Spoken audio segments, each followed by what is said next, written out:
آج دیکھیے ہم مائیں بچوں کو باپ کی کتنی اطاعت سکھاتی، اکثر تو چھپی چھپی سیاست چل رہی ہوتی ہے کہ باپ سے کاٹ کے بچوں کو صرف اپنا بنا لیا جائے، اور خاص طور پر اگر اختلاف ہو جائے. ہم تو یہ تربیت کر رہے ہیں اپنے بچوں کی. اس کے بعد اسی نسل میں آگے آئیے، رسول اللہ صلی اللہ علیہ وسلم کا نکاح حضرت خدیجہ کے ساتھ ہوتا ہے.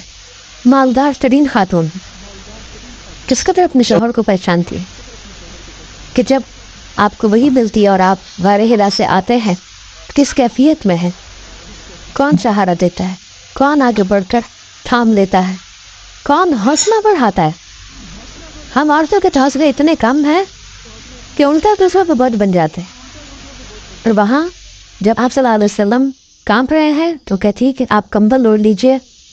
فقالت خدیجہ کلا واللہ ما یخزیک اللہ ابدا انک لتصل الرحم وتحمل الکل وتکسب المعدوم وتکر الضیف وتعین علی نوائب الحق.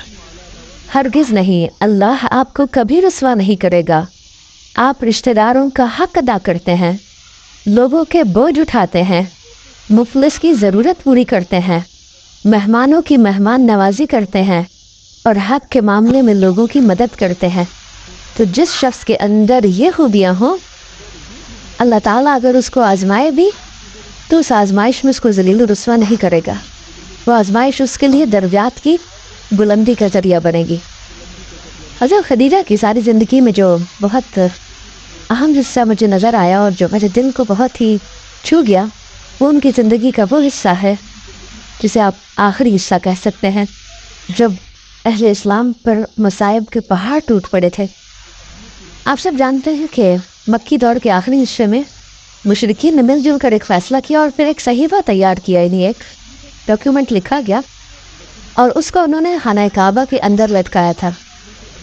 اس صحیفے میں لکھا گیا تھا کہ مکہ میں کوئی شخص محمد صلی اللہ علیہ وسلم اور ان کے خاندان کے ساتھ خرید و فروخت نہیں کرے گا، لین دین ختم، ان کے ساتھ نکاح یا قرابت کا معاملہ نہیں کرے گا. یہ صحیفہ دراصل مقاطعہ یعنی بائیکاٹ کا صحیفہ تھا. اس کے بعد نبی صلی اللہ علیہ وسلم اور آپ کے ساتھی مجبوراً مکہ کے قریب ایک پہاڑ کی گھاٹی میں چلے گئے. مقابلہ کیوں نہیں کیا؟ آپ کسی کو بھیجتے وہ جا کے اس خانہ کعبہ سے اس کاغذ کو اتار لاتا اور ایک جنگ شروع کرتے. کیوں؟ ابھی تیاری نہیں تھی، ابھی وہ وقت نہیں تھا، ابھی اعراض کا وقت تھا. بہرحال تو مکہ کی مالدار ترین خاتون جنہوں نے اپنا سب کچھ اسلام کی تبلیغ کے لیے خرچ کر ڈالا، آخری وقت میں اس حال کو پہنچ گئی کہ اس بائیکاٹ کی وجہ سے وہ بھی آپ کے ساتھ اس گھاٹی میں چلی گئی. یہاں کی زندگی بے حد تکلیف دہ زندگی تھی، نہ آرام، نہ کھانے پینے کا سامان، حتیٰ کہ درخت کی جڑیں اور پتیاں کھانے کی نوبت آ گئی تھی. مکہ کے بعض رحم دل افراد رات کے اندھیرے میں کچھ نہ کچھ کھانے کا سامان کبھی پہنچا ہی دیا کرتے تھے، لیکن وہ بالکل ناکافی تھا، اس سے پیٹ نہیں بھر سکتا تھا. چنانچہ حضرت خدیجہ سخت بیمار ہو گئی. اب اس دن رسیدہ بھی تھی، یعنی بڑی عمر کی ہو گئی تھی. ان کا رنگ کالا پڑ گیا. ایک دن نہیں، 2 دن نہیں، 1 مہینہ نہیں، 2 مہینے نہیں، 1 سال نہیں، 2 سال نہیں، 3 سال تک یہ سلسلہ جاری رہا. لیکن وہ خندہ پیشانی کے ساتھ اس تکلیف کو سہتی نہیں، کوئی شکوہ نہیں کیا اور کبھی چھوڑ کے جانے کا آپ کو نہیں سوچا. یہاں تک کہ ہجرت سے 3 سال پہلے مکہ میں ان کا انتقال ہو گیا.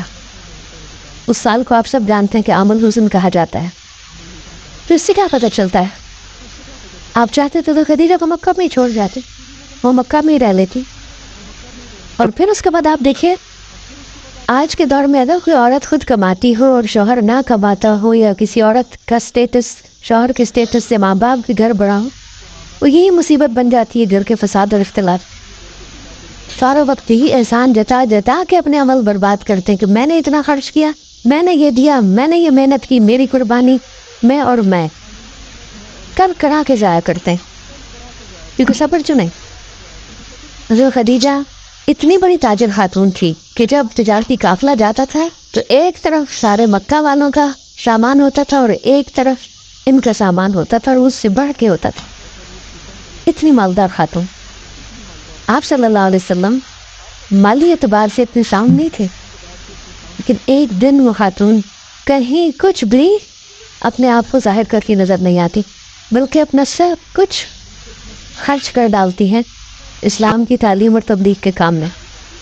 اسی لیے تو اللہ تعالیٰ کی طرف سے سلام آتا ہے حضرت خدیجہ کو.